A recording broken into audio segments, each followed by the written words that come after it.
ने कहा है कि जिस दिशा में आप प्रयास करोगे, जिस दिशा में सोचोगे, उसी दिशा में आपको सफलता मिलेगी। और हर सफलता के लिए आप खुद जिम्मेदार हैं। लेकिन लाचारी, आपकी बेबसी और आपका डर खत्म होगा, क्योंकि बुद्ध वो ताकत है जो अमली माल को भी धम्म के रास्ते पर ला देता है। तो सुनी होगी आप लोगों ने कि भारत सोने की चिड़िया थी। सचमुच भारत सोने की चिड़िया थी।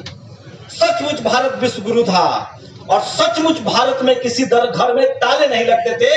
वो भारत तब था जब कुछ लोगों को लगता होगा SC ST OBC हैं, उनके पास जमीनें नहीं हैं, लेकिन जिनके पास थोड़ी बहुत जमीनें हैं उनका भी शोषण होता है। और वही मैं आपको बताने की कोशिश करूंगा।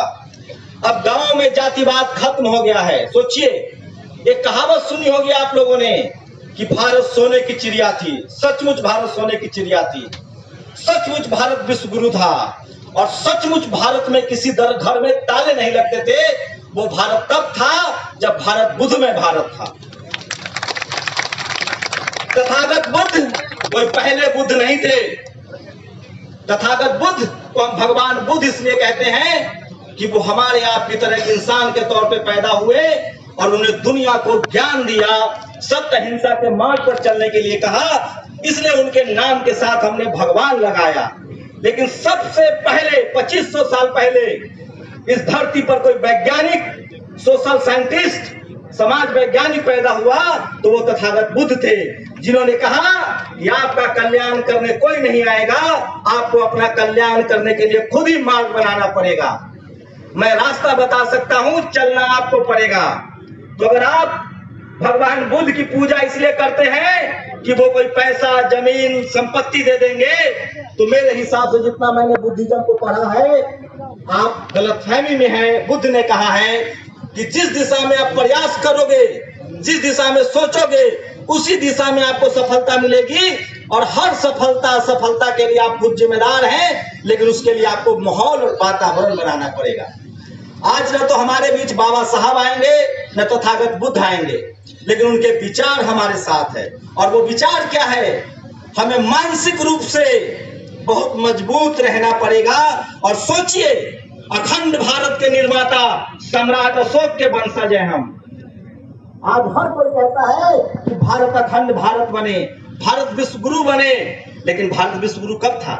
जब बुद्ध का भारत था। बुद्ध ने उस समय संघ, जो इस देश के बिजनेसमैन थे, जो इस देश के किसान थे, वो मजदूर कैसे बन गए? उसकी वजह थी हमारी सांस्कृतिक विरासत का खो जाना। हमने बुद्ध को भूल गए, हम धम्म को छोड़ दिया, हम अपने भाईचारा से अलग हो गए और हमें सांस्कृतिक रूप से गुलाम बना दिया गया। और उसी गुलामी को बाबा साहेब ने 1956 में, 1950 में संविधान देकर और 1956 में धम्म का रास्ता बताकर हमें फिर से उसी रास्ते पर लाने का कोशिश किया है। अगर आपको कोई कहता है कि ये किसी एक जाति का धम्म है, विचार है, तो वो आपको ठग रहा है। वो इस देश के मूल निवासियों का धम्म है। और हम लोग दया, करुणा, भाईचारा, उनको बचाने का बुद्ध ने अभियान चलाया था।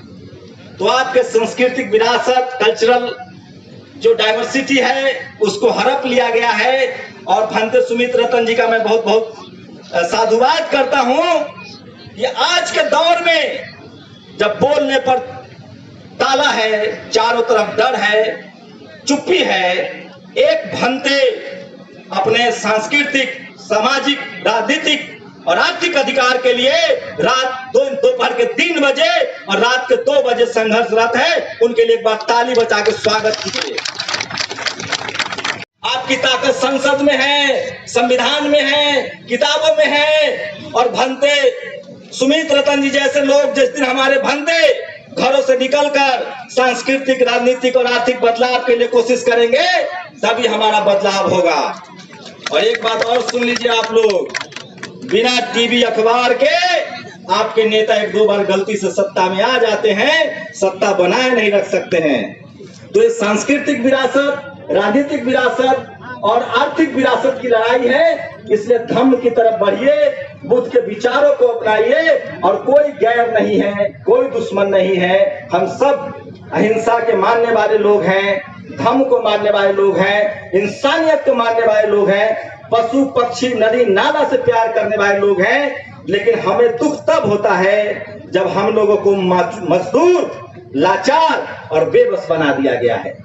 आज बहुजन समाज का आदमी कलेक्टर हो, मंत्री हो, बहुत धर्म का रास्ता, ये धर्म है, विचार है। मैं दावे के साथ कह सकता हूं कि इस दुनिया का कोई भी नागरिक धर्म के विचार पर चलेगा, वो अमानवीय नहीं हो सकता है, वो क्राइम नहीं कर सकता है, वो सबसे श्रेष्ठ मानव होकर निकलेगा। और मैं दावे के साथ कह सकता हूं कि भारत का कोई नागरिक जो धर्म पर चलेगा वो कभी लाचार, बेबस, गरीब, डरपोक नहीं होगा। नहीं भरोसा है तो आजमा के देख लीजिए, मैं उसका जीता जागता उदाहरण हूं। एक गरीब, लाचार, बेबस किसान के घर पैदा हुआ, मजदूर के घर पैदा हुआ, एजुकेशन ली और जब धर्म के विचारों को समझा तो आपके सामने बोल रहा हूं। इसलिए तथागत बुद्ध और बाबा साहब अम्बेडकर, फूले पेरियार, तमाम महापुरुषों के विचारों को आत्मसात कीजिए, आगे बढ़िए। और कबीर की तरह, इसी बनारस में कबीर थे, कबीर की तरह आंख में आंख डालकर बात करना शुरू कर दीजिए। आपका डर उसी दिन से निकल जाएगा और आप सम्मान की जिंदगी जीने लगेंगे।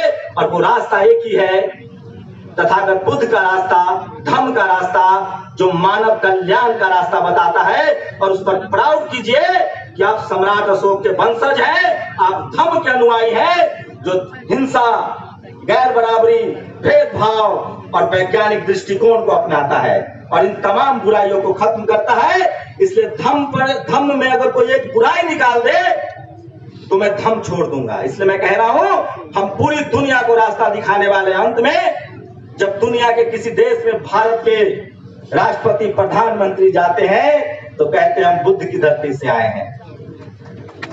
इसलिए बुद्ध को आत्मसात कीजिए, उनको पढ़िए। उनके पढ़ने से, उनके रास्ते पर चलने से आपकी बीमारी, आपकी गरीबी, आपकी अशिक्षा, आपकी लाचारी, आपकी बेबसी और आपका डर खत्म होगा। क्योंकि बुद्ध वो ताकत है जो अंगुलीमाल को भी धर्म के रास्ते पर ला देता है। इसलिए मैं कह रहा हूं, धर्म कोई कर्मकांड नहीं है, धर्म एक विचार है जो इंसान को बेहतर इंसान बनाता है। जय भीम, नमो बुद्धाय। बहुत बढ़िया।